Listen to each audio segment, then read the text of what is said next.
जय हिंद दोस्तों। तो आज के इस वीडियो में मैं आप लोगों को बताने वाला हूं पॉलिटी के बारे में कि पॉलिटी के सब्जेक्ट के रूप में शुरुआत कैसे हुई और पॉलिटी को हमने ये किस शब्द से इसका जन्म हुआ है और सारी की सारी चीजें मैं आप लोगों को बताऊंगा कि किस देश का सबसे बड़ा लिखित संविधान है, किस देश का सबसे छोटा संविधान है। संविधान दो प्रकार से बड़ा या छोटा होता है, एक तो अनुच्छेदों के आधार पर, एक होता है शब्दों की संख्या के आधार पर। ये सारी की सारी चीजें मैं इस वीडियो में आप लोगों को बताने वाला हूँ, तो वीडियो को लास्ट तक जरूर देखें। तो देखते हैं कि पॉलिटी शब्द का जो पॉलिटी शब्द है वो कैसे बना है, इसके बारे में इसकी हिस्ट्री पूरी जानते हैं। पहले हम लोग देखते हैं। तो सबसे पहले जो शब्द आया था वो आया था राजनीतिक दर्शन। तो दर्शन का मतलब यहाँ पर मैं आप लोगों को बता दूं कि दर्शन का मतलब क्या होता था, सोच होती थी आपका कि आप चीजों को किस प्रकार से सोचते हैं।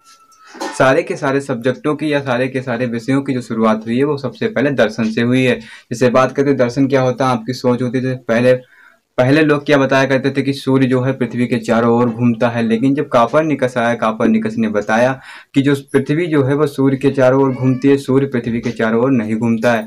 इस बात के उनके पास परिणाम थे, सबूत थे, इसलिए उनको माना और इसी को क्या मैंने कहा, विज्ञान भी कहा। तो मैंने क्या कहा, बताया था आपको विज्ञान के वीडियो में कि आप लोग अगर उसको नहीं देखा तो आप वहां से जाकर के देख सकते हैं कि किसी भी घटना को, हमारे जीवन में जो भी घटना होती है उसको सुव्यवस्थित तथा निश्चित ढंग से अध्ययन करने को ही क्या कहते हैं, विज्ञान कहते हैं। तो दर्शन से क्या बना, दर्शन से बना जो वो विज्ञान बना, विज्ञान शब्द बना। तो राजनीतिक दर्शन से क्या बना, राजनीति विज्ञान बना। और राजनीति विज्ञान से ही एक शब्द का जन्म हुआ जिसका नाम क्या था, राजव्यवस्था। राजव्यवस्था नामक शब्द का इसमें क्या हुआ, जन्म हुआ। तो सबसे पहले देखते हैं कि राजनीतिक दर्शन राजनीति विज्ञान में कैसे बदला, इसका कोई ना कोई जर्नी तो रही होगी, तो उसके बारे में हम लोग जानते हैं। तो देखते हैं कि पॉलिटी शब्द का उद्भव कैसे हुआ था, किस देश से इसकी स्टार्टिंग हुई थी। तो सबसे पहले यूनान से इसकी स्टार्टिंग हुई थी। यूनान जो वर्तमान में जिसे यूनान में ही एक देश पड़ता है, ग्रीस। ग्रीस जिसकी राजधानी कौन सी है, जिसकी राजधानी है एथेंस। ग्रीस की राजधानी क्या है, एथेंस। तो वहीं से क्या है, फिलोसोफर आए, वहां से एक दार्शनिक आए जिनका नाम था सुकरात। क्या नाम था जिनका, सुकरात नाम था। इन्होंने कोई भी बुक या कोई भी किताब नहीं लिखी, कोई भी ग्रंथ नहीं लिखा यहाँ पर, लेकिन इनके जो शिष्य हुए, जिनका नाम था प्लेटो। तो प्लेटो ने क्या किया, प्लेटो ने एक पुस्तक लिखी जिसका नाम था रिपब्लिक। और इसमें क्या बताया, पॉलिटी के बारे में थोड़ा बहुत बताया, अपने विचार प्रस्तुत किए और अपने गुरु सुकरात के इसमें विचार प्रस्तुत किए। उसके बाद क्या किया, इन्हीं चीजों को आगे बढ़ाने के लिए, लोगों को बताने के लिए इन्होंने क्या खोला, एक कोचिंग संस्थान खोला जिसका नाम रखा उन्होंने द अकेडमी। एक अकेडमी या कोचिंग संस्थान खोला जिसका नाम रखा उन्होंने द अकेडमी। द अकेडमी से ही एक शिष्य पढ़कर निकला उनका जिसका नाम था अरस्तु। क्या नाम था, जिसका नाम था अरस्तु। तो अरस्तु ने क्या किया, बाद में जाकर के थोड़े दिनों के बाद इन्होंने एक पुस्तक लिखी जिसका नाम था पॉलिटिक्स। तो पॉलिटिक्स पुस्तक लिखी इन्होंने। इस पॉलिटिक्स पुस्तक में सारी की सारी राजनीतिक विधियों को इसमें वर्णन किया, सारी की सारी चीजें इसमें पॉलिटिक्स के बारे में बताया इनको ठीक। इन्होंने पॉलिटिक्स के बारे में इस पुस्तक में बताया, तो उनका क्या कहा जाता है, इसलिए ही इनको पॉलिटी का फादर कहा जाता है। फादर ऑफ पॉलिटी या राजनीतिक विज्ञान का जनक कहा जाता है। क्या कहा जाता है, पिता या जनक कहा जाता है। इन्हीं के एक शिष्य हुए, अरस्तु के ही एक शिष्य हुए जिसका नाम था सिकंदर। ये कोई भी दार्शनिक या कोई भी साहित्यकार नहीं थे, एक सिर्फ ये प्रतापी राजा थे जिनके बारे में हम लोग हिस्ट्री में बहुत ही अच्छी तरीके से पढ़ते हैं।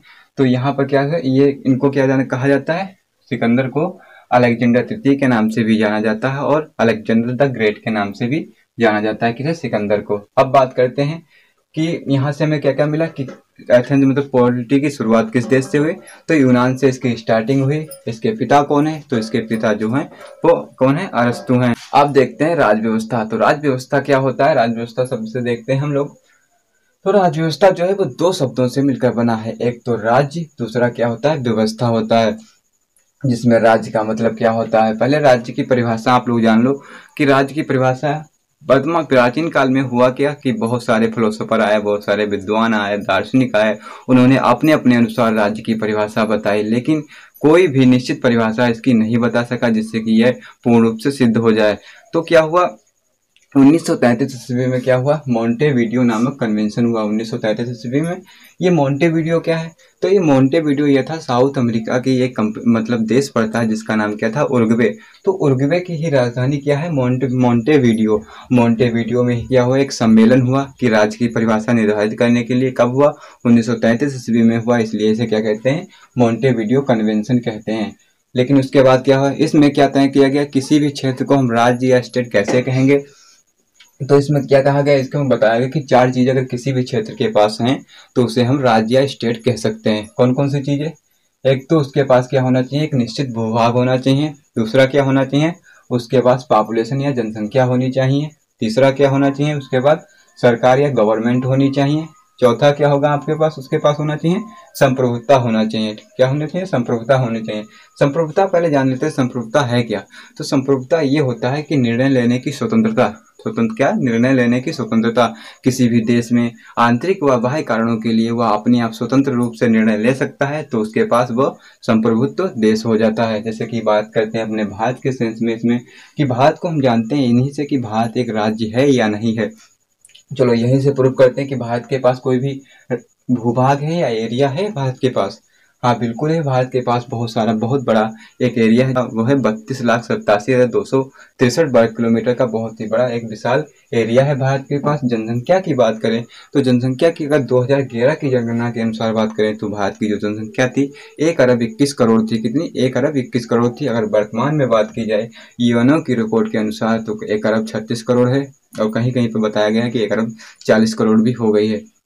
लेकिन क्या, और उन्होंने यूएनओ की रिपोर्ट में ये भी बताया गया था कि जो चीन की जो जनसंख्या है 1 अरब 42 करोड़, उसको भारत 2025 तक पार कर देगा, पीछे कर देगा जनसंख्या के मामले में। चीन को भी भारत नंबर 1 स्थान पर आ जाएगा। अब बात करते हैं कि क्या भारत के पास सरकार है, तो हाँ बिल्कुल सरकार है, तो बहुत सारी हैं हमारे पास। जैसे कि इस समय बात करते हैं तो एनडीए की सरकार चल रही है, नेशनल डेमोक्रेटिक अलायंस की बात सरकार चल रही है, जिसे हम बोल सकते हैं भाजपा की सरकार, या मोदी जी की सरकार भी हम लोग बोल सकते हैं। जिसके उसके बाद पढ़ते हैं कि क्या भारत के पास संप्रभुता है। तो इसके बाद में अगर बात करें, जैसे कि संप्रभुता मतलब भारत या अपने आंतरिक व बाह्य कारणों के लिए अब स्वतंत्र रूप से निर्णय ले सकता है। हाँ बिल्कुल ले सकता है। जैसे कि बात करते हैं जब धारा 370 को हटाया गया अयोध्या मामले में, जो भी निर्णय लिए गए तो भारत ने अपने गवर्न संसद से मिलकर के स्वयं निर्णय लिए, किसी के दूसरे देश के पास जाना नहीं पड़ा उसको।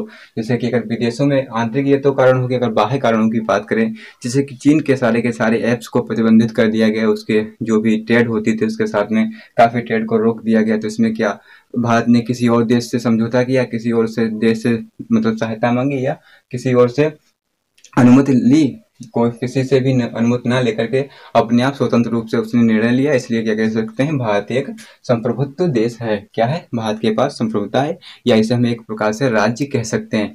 अगर बात करते हैं, यहीं से क्वेश्चन बना था कि भारत जो था वो 1947 से पहले क्या राज्य था। तो क्या उसके पास, यहीं से देखते हैं, क्या उसके पास भूभाग था 1947 से पहले? बिल्कुल था, और इससे बड़ा ही भूभाग था, क्योंकि उस समय जो थे पाकिस्तान और बांग्लादेश इंडिया से अलग नहीं हुए थे। अब देखते हैं क्या उसके पास जब पॉपुलेशन थी या जनसंख्या थी। हाँ बिल्कुल जनसंख्या भी थी उसके पास। अब बात करते हैं सरकार थी क्या। हाँ 1900 जब 35 का एक्ट जब आया था, 1935 का एक्ट जब आया था, तो उसमें पहली बार चुनाव हुए थे और वहां से सरकारें बनना शुरू हो गया था। और बात करते हैं कि संप्रभुता थी क्या भारत के पास, बस यही चीज नहीं थी जिसके तौर पर हम उसको राज्य नहीं कह सकते थे। क्योंकि होता क्या था, भारत की जो गवर्नमेंट थी या सरकार थी वो स्वयं रूप से अपने आप स्वतंत्र रूप से निर्णय नहीं ले सकती थी। क्योंकि यहाँ पर क्या था, यहाँ पर ब्रिटिश क्राउन या ब्रिटिश ताज का यहाँ पर शासन चलता था। उसके पास होता था उसके नीचे जो कार्य करता था वो ब्रिटिश पार्लियामेंट या मतलब लंदन की या ब्रिटेन की संसद कार्य करती थी। उसके बाद जो होते थे ब्रिटेन में उनके प्रतिनिधित्व तो काम करते थे, जैसे गवर्नर हो गया, वायसराय हो गए, ये कार्य करते थे। उसके बाद हमारी सरकारें आती थी। इसलिए इंडिया में जो भी सरकारें थी वो स्वतंत्र रूप से अपने आप निर्णय नहीं ले सकती थी, इसलिए यह 1947 से पहले राज्य नहीं था। ठीक है। अब बात करते हैं कि व्यवस्था शब्द से, तो व्यवस्था क्या होता है, व्यवस्था किससे बना है। तो व्यवस्था क्या, किसी देश को अगर हम बात करते हैं, किसी देश को चलाने के लिए जो भी कानून या नियम बनाए जाते हैं उसे क्या कहते हैं, व्यवस्था कहते हैं। जैसे क्या कहते हैं इसे, नियम। व्यवस्था क्या है, नियम, नियम से बना है। ठीक है। और यहीं पर से हमें मिल जाएगा संविधान के बारे में जानकारी, यहीं से हमें प्राप्त होगी। क्या होगा, कोई नियम बनाए गए और क्या हुआ, मौलिक नियमों के समूह को क्या कहते हैं, संविधान कहते हैं। जो भी फंडामेंटल राइट है उनके समूह को एक ही किताब में लिख देना, उसे क्या कहते हैं, संविधान कहते हैं। ठीक है। मौलिक नियमों को अगर एक ही जगह पर उसके समूह को हम इकट्ठा कर देते हैं तो उसे क्या कहते हैं, संविधान कहते हैं। ये चीज यहाँ से हो गई। अब बात करते हैं संविधान के प्रकार। उसके फैक्ट की बात करने से पहले मैं संविधान के प्रकार आपको बता दूं कि संविधान के प्रकार कितने प्रकार के होते हैं, संविधान कितने प्रकार का है। ठीक है। जैसे देखते हैं पहला क्या है, पहला जो है दस्तावेज की प्रकृति के आधार पर इसको बांटा गया है। संविधान को किसके आधार पर? दस्तावेज की प्रकृति के आधार पर बांटा गया है। दूसरा देखते हैं राजनीति की प्रकृति के आधार पर बांटा गया है संविधान को। किसके आधार पर? पहला देखते हैं दस्तावेज की प्रकृति के आधार पर, दूसरा बांटा गया है राजनीति की प्रकृति के आधार पर। अब देखते हैं दस्तावेज की प्रकृति के आधार पर भी इसे दो भागों में बांटा गया है। पहला क्या होता है? लिखित संविधान एंड दूसरा होता है अलिखित संविधान। अब बात करते हैं कि लिखित संविधान क्या होता है। तो लिखित संविधान ये होता है कि कोई भी जो भी देश को चलाने के लिए जितने भी राइट्स हैं या जितने भी नियम हैं वो सारे के सारे एक ही बुक में हमें मिल जाते हैं। जैसे देखते हैं भारत का संविधान या अमेरिका का संविधान हम लोग देखते हैं तो वहाँ कोई भी नियम हमें जानने के लिए हम एक बुक को उठा दें, अगर संविधान को ही उठा लें तो वहाँ से हमें सारे के सारे राइट पता चल जाएंगे या सारे के सारे हमें नियम पता चल जाएंगे। अगर बात करते हैं अलिखित संविधान, अलिखित का संविधान का मतलब ये नहीं होता कि वहाँ के सारे जो भी बच्चे होते हैं, टीचर होते हैं या वहाँ के जो भी न्यायाधीश होते हैं उनको सारा का सारा संविधान याद ही होता है। अलिखित का मतलब ये होता है सिर्फ वहाँ पर कि अगर किसी अलग अलग समुदाय मतलब जो भी चीज़ है उसके लिए अलग राइट बनाए गए हैं। जैसे कि हम प्रॉपर्टी के राइट देखते हैं तो प्रॉपर्टी के राइट एक अलग बुक में हैं। अब देखते हैं नियम मतलब नागरिक के रिलेटिव में कानून देखते हैं तो वो अलग बुक में है। मतलब नियम तो सारे के सारे हैं लेकिन कोई भी नियम एक बुक में नहीं है, वो अलग अलग हमें पढ़ने पड़ते हैं, इसलिए क्या कहते हैं उसे अलिखित संविधान। इस प्रकार का संविधान कहाँ कहाँ है? ब्रिटेन में इस प्रकार का संविधान है, कनाडा में है, उसके बाद न्यूजीलैंड में है, सऊदी अरब में इस प्रकार का संविधान है। यहाँ से क्वेश्चन भी बन जाता है कि किस देश का अलिखित संविधान है। एक बार आया था ऑप्शन यूपीपीएससी प्री में आया था कि इनमें से कौन किसका लिखित संविधान अलिखित संविधान है। जहां पर हमें ब्रिटेन ऑप्शन में ही नहीं था, कनाडा ऑप्शन में था, तो इसका राइट आंसर क्या हो जाएगा? कनाडा हो जाएगा। ठीक है, क्या हो गया? लिखित संविधान अलिखित संविधान मैंने आप लोगों को बता दिया। लिखित संविधान है भारत और अमेरिका का, अलिखित संविधान ब्रिटेन, कनाडा हो गया, न्यूजीलैंड हो गया, सऊदी अरब, इन सभी का देशों का क्या है? अलिखित संविधान है। अब देखते हैं राजनीति की प्रकृति के आधार पर संविधान को कितने भागों में बांटा गया है। तो राजनीतिक की प्रकृति के आधार पर भी संविधान को दो भागों में बांटा गया है। एक देखते हैं एकात्मक संविधान, एक होता है संघीय संविधान, एक और होता है जिसे बोलते हैं अर्ध संघीय संविधान, लेकिन उसमें अलग चीजें बतानी पड़ती हैं। तो इसलिए जो भारत हमारा देश है वो अर्ध संघीय में आता है। किसमें आता है? अर्ध संघीय में आता है। उसको मैं बाद में डिस्कस करने वाला हूँ, अगले वीडियो में करूंगा क्योंकि वो अलग एक टॉपिक हो जाता है। बात करते हैं एकात्मक संविधान क्या होता है। तो एकात्मक संविधान से ये होता है कि जिस देश में शासन का सिर्फ एक ही स्तर होता है, शासन को चलाने के लिए सिर्फ एक ही स्तर होता है, तो उसे क्या कहते हैं? एकात्मक संविधान कहते हैं। जैसे कि बात करते हैं ब्रिटेन में हो गया, फ्रांस में हो गया। जैसे यहाँ पर अगर बात करें अमेरिका की बात करें या संघीय संविधान की बात करें तो इसमें शासन को चलाने के लिए कई स्तर होते हैं। संविधान इसको अगर बात करें तो यहाँ पर शासन को चलाने के लिए 3 स्तर हैं। यहाँ पर बात करते हैं सिर्फ एक ही, जैसे केंद्र है तो केंद्र ही होगा। यहाँ पर क्या होगा? यहाँ पर केंद्र भी होगा, राज्य भी होगा और लोकल गवर्नमेंट भी होगी। क्या होगी? लोकल सरकारें भी होगी। यहाँ पर कितने 3 स्तर होते हैं इसको चलाने के लिए। तो ये किस देश में आता है? आता है अमेरिका में आता है, कनाडा भी इसका है। अमेरिका, कनाडा, ऑस्ट्रेलिया हो जाता है। ठीक है, जिस देश का संघीय संविधान है। ठीक है, अब बात करते हैं इससे जो भी रिलेटिव फैक्ट आते हैं, जैसे किस देश का सबसे बड़ा लिखित संविधान है। अगर बात की जाए सबसे पहले जो संविधान लिखा गया लिखित संविधान की बात करें, सबसे पुराना और मतलब सबसे पुराना लिखित संविधान तो वो था अमेरिका का संविधान, जो 1789 ईस्वी में लागू हो गया था। कब 1789 में लागू हो गया था? किसका? अमेरिका का सबसे पहला लिखित संविधान है। अब बात करते हैं यहीं से कुछ सबसे, अगर यहीं पर कर लेते हैं कि सबसे पुराना किसका है लिखित संविधान में बात की जाए तो वो है अमेरिका का, 1789 में लागू हुआ था। जबकि सबसे नया संविधान बात करें तो सबसे नया संविधान जो है वो नेपाल का है। किसका है? नेपाल में, जो 2015 में इसको बनाया गया था। इसको 2015 में नेपाल में लागू किया गया था। अब बात करते हैं यहाँ पर तथ्यों के आधार पर कि देखते हैं सबसे बड़ा संविधान किस देश का है। तो सबसे बड़ा संविधान किस देश का है? संविधान दो प्रकार से बड़ा होता है। एक तो होता है अनुच्छेदों के आधार पर, एक होता है शब्दों की संख्या के आधार पर। और बात करते हैं अनुच्छेदों के आधार पर संविधान किसका सबसे बड़ा है, तो वो किसका है? भारत का है, जिसके पास कितने अनुच्छेद हैं? 395 अनुच्छेद हैं। अब आप लोग कहोगे यहाँ पर 395 अनुच्छेद हैं, इसमें तो 450 के करीब अनुच्छेद हो गए। लेकिन यहाँ पर क्या बता दूं आपको, अनुच्छेदों की संख्या नहीं बढ़ाई जाती है यहाँ पर, लेकिन इसके भाग बढ़ा दिए जाते हैं। जैसे कि बात करें अनुच्छेद 395, जैसे एग्जाम्पल के तौर पे मैं आप लोगों को ऐसे बता रहा हूँ कि अगर अनुच्छेद 302 है तो उसमें अनुच्छेद 302 ए हो गया, अनुच्छेद 302 बी हो गया। इस प्रकार से ए बी करके इसमें भाग बढ़ा दिए जाते हैं, लेकिन अनुच्छेदों की संख्या उतनी ही रहती है, 395 अभी भी है, लेकिन इसके भाग बढ़ करके 450 के करीब में हो गए हैं। अब बात करते हैं कि शब्दों की संख्या के आधार पर किस देश का सबसे बड़ा संविधान है, या लिखित संविधान सबसे बड़ा किसका है। तो वो किसका है, भारत का लिखित संविधान सबसे बड़ा है। लगभग भारत में के संविधान में लगभग 1.5 लाख शब्द हैं। कितने, 1.5 लाख शब्द हैं भारत के संविधान में। भारत का अगर बात करें अनुच्छेदों के अनुसार तो भी भारत का सबसे बड़ा संविधान है लिखित।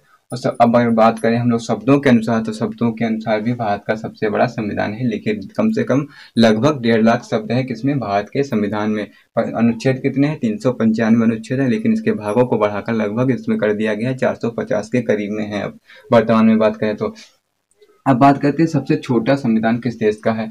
तो सबसे छोटा संविधान मैंने आप लोगों को बता दिया, अनुच्छेदों के आधार पर और शब्दों के आधार पर हम छोटा या बड़ा निर्धारित करते हैं। तो इसमें अनुच्छेदों के आधार पर सबसे छोटा जो है संविधान वो अमेरिका का है। किसका है, अनुच्छेदों के आधार पर सबसे छोटा संविधान जो है वो अमेरिका का है। सिर्फ वहां पर कितने अनुच्छेद हैं, अमेरिका के संविधान में सिर्फ और सिर्फ 7 अनुच्छेद हैं। कितने हैं, 7 अनुच्छेद हैं। जबकि बात करते हैं अगर हम शब्दों की संख्या के आधार पर, तो शब्दों की संख्या के आधार पर विश्व का सबसे छोटा संविधान जो है मोनाको देश का है। किसका, ये विश्व का दूसरा सबसे छोटा देश भी है।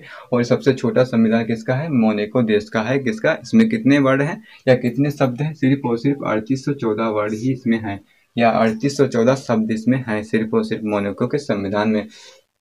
अब एक बार मैं आप लोगों को रिवीजन करा देता हूँ कि आप लोग किस क्या क्या हम लोगों ने इसमें पढ़ा। तो बात करते हैं सबसे पहले क्या आया, राजनीतिक दर्शन हमारे पास शब्द आया। क्या आया, राजनीतिक दर्शन। तो राजनीतिक दर्शन से ही राजनीतिक विज्ञान बना, फिर उसके बाद राज्य व्यवस्था बना। उसके बाद अगर पॉलिटी की शुरुआत देखें किस देश से हुई, तो यूनान देश से हुई, जिसमें एक देश पड़ता है ग्रीस, जिसकी राजधानी क्या है, एथेंस है। वहाँ से एक फिलोसोफर या दार्शनिक आए जिनका नाम था सुकरात। सुकरात ने कोई भी ग्रंथ नहीं लिखा उनका, लेकिन एक शिष्य हुआ जिसका नाम था प्लेटो। प्लेटो ने एक पुस्तक लिखी जिसका नाम था रिपब्लिक, और एक अकेडमी खोली जिसका नाम था द अकेडमी। वहीं से एक शिष्य पढ़कर निकला जिसका नाम था अरस्तू। अरस्तू ने आगे चलकर पॉलिटिक्स की रचना, उसने पॉलिटिक्स की रचना की, इसलिए क्या हुआ, उसको पॉलिटिक्स का जनक कहा जाने लगा। उसके बाद अगर बात करते हैं अरस्तू का ही एक शिष्य हुआ जिसका नाम था सिकंदर। सिकंदर ने पूरे विश्व पर आक्रमण करके विजय प्राप्त कर ली थी, कहा जाता है पूरा विश्व विजेता, लेकिन इस तरीके से। और उसका नाम क्या था, अलेक्जेंडर था। अलेक्जेंडर तृतीय के नाम से इसे जाना जाता है, और अलेक्जेंडर द ग्रेट के नाम से भी इसे जाना जाता है। अब बात करते हैं कि राज्य व्यवस्था। तो राज्य व्यवस्था से बात करें, राज्य व्यवस्था दो शब्दों से मिलकर बना है, एक तो राज्य, दूसरा क्या होता है, व्यवस्था। तो राज्य का किसी को क्षेत्र को हम राज्य 3-4 चीजों के आधार पर कह सकते हैं। उसके पास एक निश्चित भूभाग होना चाहिए, उसके पास जनसंख्या होनी चाहिए, उसके पास क्या सरकार होनी चाहिए, और उसके पास संप्रभुता होनी चाहिए। और राज्य व्यवस्था, अगर राज्य व्यवस्था की बात की जाए, व्यवस्था का मतलब क्या होता है, नियम से मिलकर बना है। किसी भी देश का कानून या व्यवस्था चलाने के लिए जो भी नियम बनाए जाते हैं उसे क्या कहते हैं, व्यवस्था कहते हैं। वहीं से हमें संविधान का निर्माण भी पता चला है। और बात करते हैं कि संविधान के प्रकार, तो संविधान 2 प्रकार का मुख्य रूप से होता है। एक तो होता है दस्तावेज की प्रकृति के आधार पर, दूसरा होता है राजनीति की प्रकृति के आधार पर। दस्तावेज की प्रकृति के आधार पर अगर हम बात करें तो कैसा होता है, एक होता है लिखित संविधान और एक होता है अलिखित संविधान। लिखित संविधान में जो है वो भारत का संविधान और अमेरिका का संविधान आता है। जबकि अलिखित संविधान में बात करें तो वो होता है ब्रिटेन का आता है, कनाडा का आता है, सऊदी अरब का आता है, न्यूजीलैंड का भी आता है इसमें। अब बात करते हैं राजनीति के आधार पर, राजनीति की प्रकृति के आधार पर। तो ये 2 प्रकार से होता है, एक एकात्मक होता है, एक संघीय होता है। जहाँ पर एक शासन को चलाने के लिए एक ही स्तर का, एक ही स्तर होता है, वहाँ पर क्या होता है, एकात्मक होती है। जहाँ शासन को चलाने के लिए एक से अधिक स्तर होते हैं वहाँ पर क्या होता है, संघीय होता है। जबकि एकात्मक में बात करें तो ब्रिटेन हो गया, फ्रांस हो गया। जबकि संघीय में बात करें तो क्या हो गया, अमेरिका हो गया, कनाडा हो गया। ये सारी की सारी चीजें थी। तो देखते हैं सबसे बड़ा लिखित संविधान किसका है। तो अगर शब्दों की संख्या अनुच्छेदों के आधार पर बात करें तो भारत का ही है।